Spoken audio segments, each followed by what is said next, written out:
Olá! Não se esqueça de deixar o like e se inscreva no canal. Bom livro!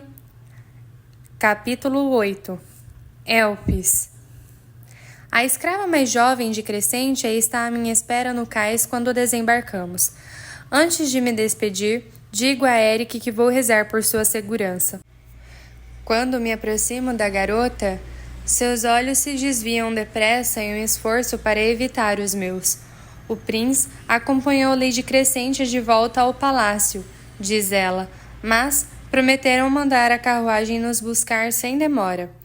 Ela é tão magra que beira a desnutrição, embora suas bochechas ainda guardem um arredondado infantil. Seus olhos grandes e escuros são fundos no rosto, fazendo-a parecer bem mais velha do que certamente é. Ela não faz uma mesura, mas escravos astreanos não fazem mais reverência para mim. O gesto pode ser facilmente interpretado como demonstração de deferência a um soberano, e não foram poucos os que perderam a vida por isso. O Kaiser fez de tudo em seu grande poder para me isolar de meu povo. Mesmo quando há escravos astreanos por perto, nunca podemos nos falar, e a maioria deles nem mesmo olha para mim. Eu não entendia isso. Pensava que ele era simplesmente cruel ao erguer tantos muros ao meu redor. Mas, se eu não tivesse ficado tão só, se não tivesse me sentido tão isolada, talvez não me tornasse tão desesperada para me transformar no que ele queria que eu fosse. Ninguém pode dizer que o Kaiser não é inteligente, mas agora estou determinada a ser mais. Kaiser nunca teria aprovado o fato de me deixarem a sós com uma astreana, mesmo com minhas sombras por perto, mas talvez isso seja uma das migalhas de liberdade que a execução de Ompelli me granjeou. Não vou desperdiçá-la. Eu preferiria caminhar, se não se importa. Digo-lhe. Qual é seu nome? Ela hesita, os olhos de corça correndo à nossa volta por um breve momento. Elpis.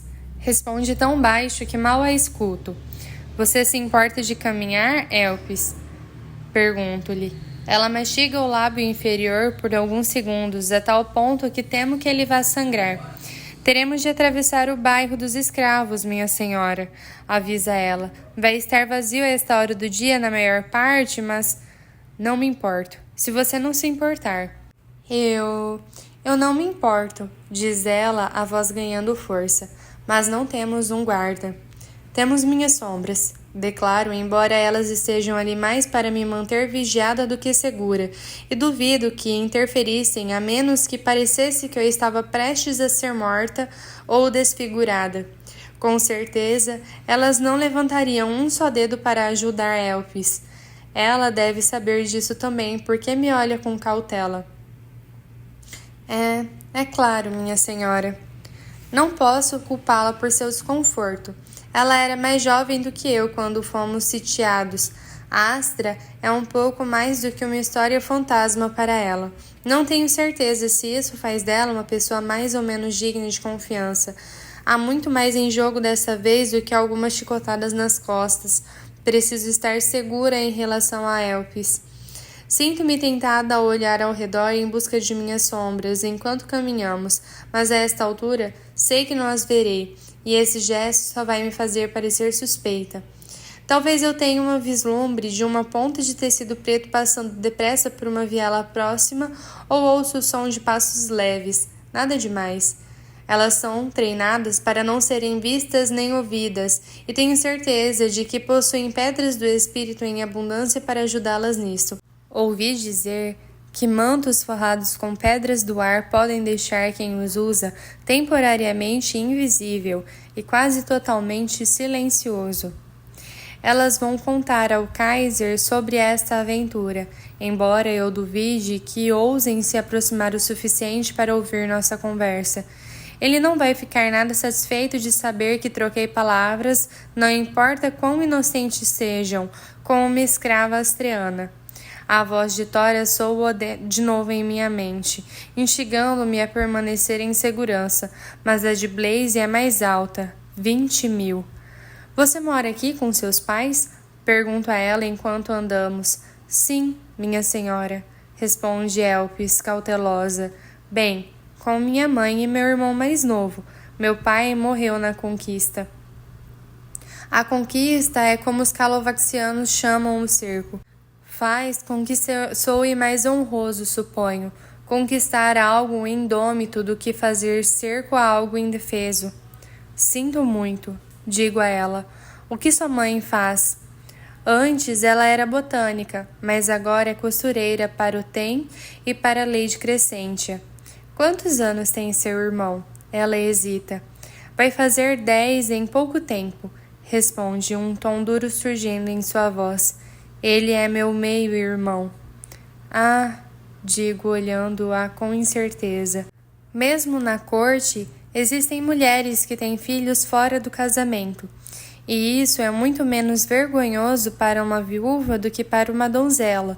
Se minhas contas estão certas, o cerco tinha acabado de chegar ao fim quando a mãe dela engravidou. As peças se encaixam e percebo o que Elpis não está dizendo. Os direitos dos conquistadores permitiam que os guerreiros aterrorizassem, roubassem e escravizassem meu povo, sem medo de punição.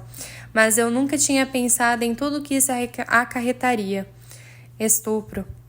Não vou contornar a palavra nem usar um dos muitos eufemismos para tentar amenizá-la. Outra injustiça que meu povo enfrentou.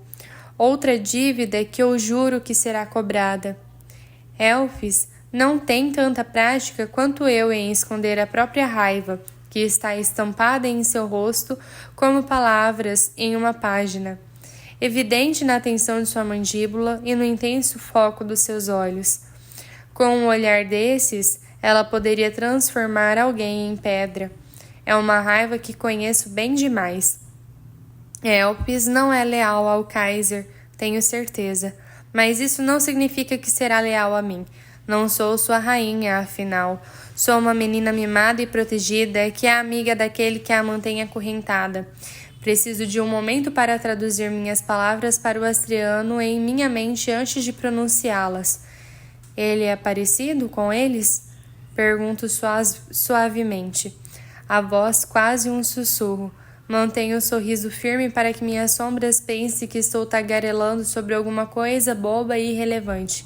Felizmente, depois de passar anos a me observar fazendo nada de interessante, elas não vão esperar nada de diferente agora. Estou pondo o dedo na ferida. Elf se encolhe com minha palavra.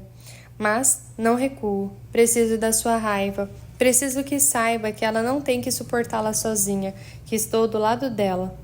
Seus olhos se estreitam e ela abre a boca para responder antes de fechá-la com força de novo.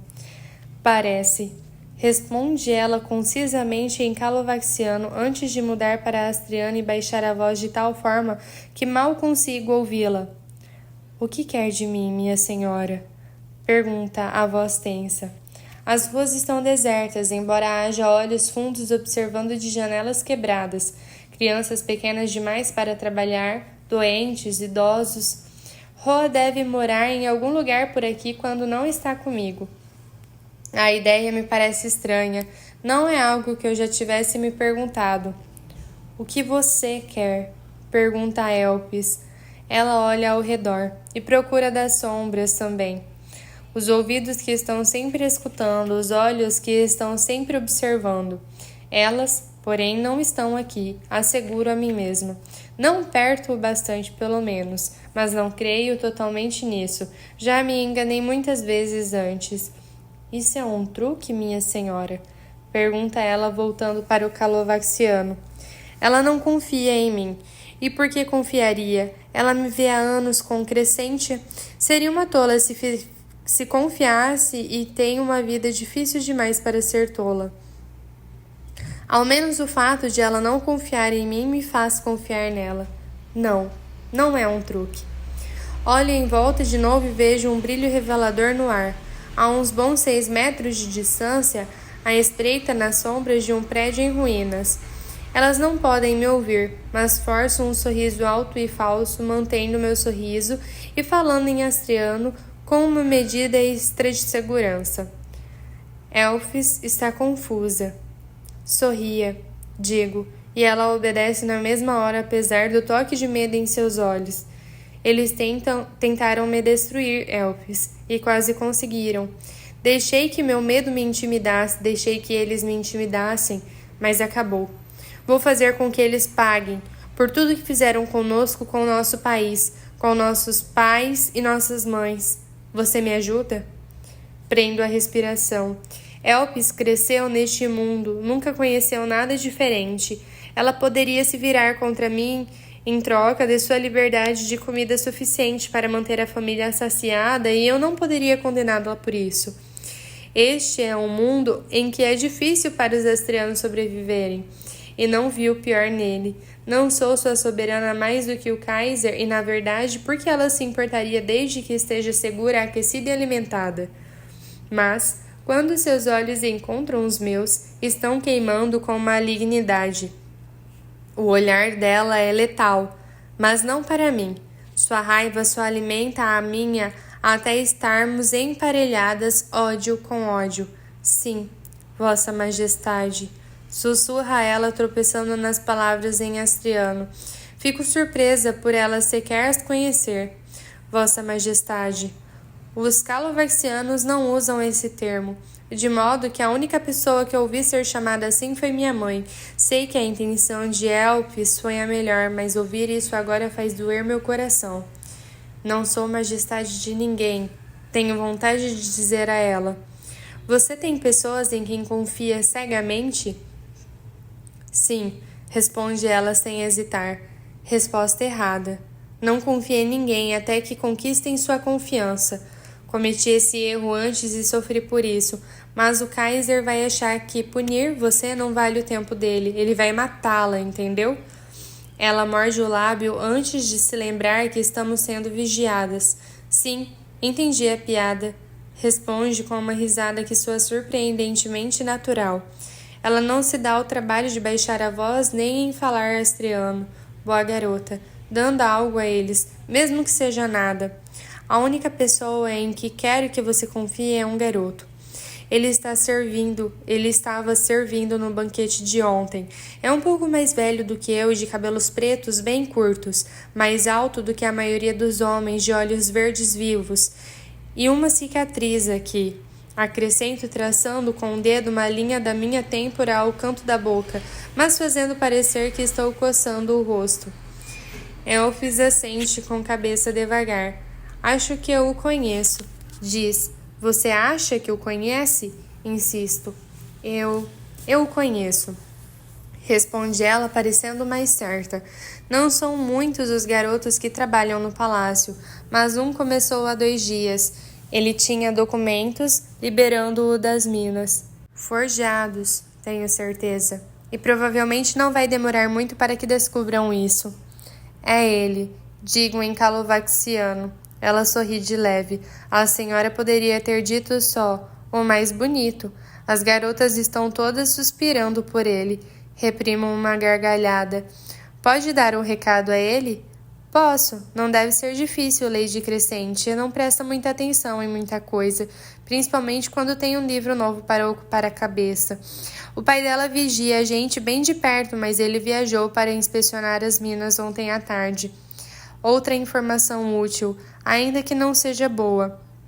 Não posso imaginar o que a visita do Tem à mina vai acrescentar, mas tenho certeza de que haverá um grande número de baixas. Muito bem, digo, apresente-se a ele. Diga que lhe mandei você. Sei que ele não vai acreditar nela. É exatamente o que um espião do Kaiser diria para nos apanhar. Passamos a infância juntos no palácio antes do cerco. A nossa babá se chamava Sofia, mas nós a chamávamos de passarinho porque tinha a voz mais linda de todas. Se ele questionar sua história, pode dizer-lhe que contei isso a você. E que recado devo dar a ele? Pergunta ela. Diga que tenho novidades e que a gente precisa se encontrar pessoalmente.